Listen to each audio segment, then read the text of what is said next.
بسم اللہ الرحمن الرحیم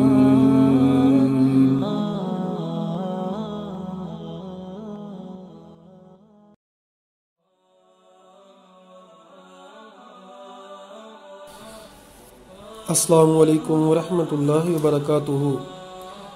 ابو ہریرہ رضی اللہ تعالیٰ عنہ روایت کرتے ہیں کہ نبی کریم صلی اللہ علیہ وسلم نے فرمایا کلمتان خفیفتان علی اللسان ثقیلتان فی المیزان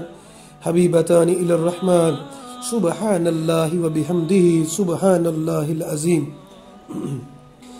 آپ صلی اللہ علیہ وسلم نے فرمایا دو کلمے ہیں، دو الفاظ ہیں، اللہ تعالیٰ کو بڑے پسند ہیں، اور جب قیامت والے دن وزن ہوگا وزن میں بہت وزنی ہوں گے، اور زبان سے ادا کرنے میں بڑے ہی ہلکے ہیں،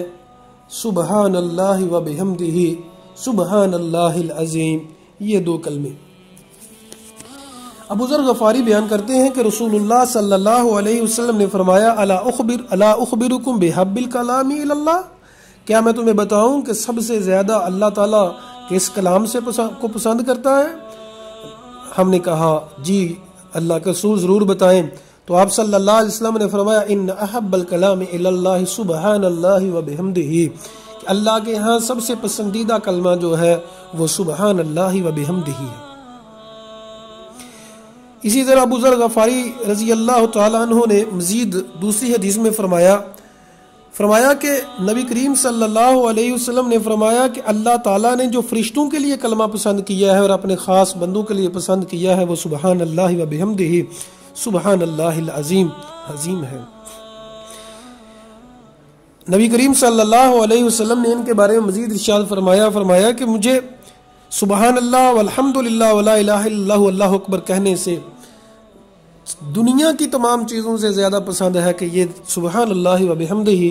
سبحان اللہ العظیم کہنا۔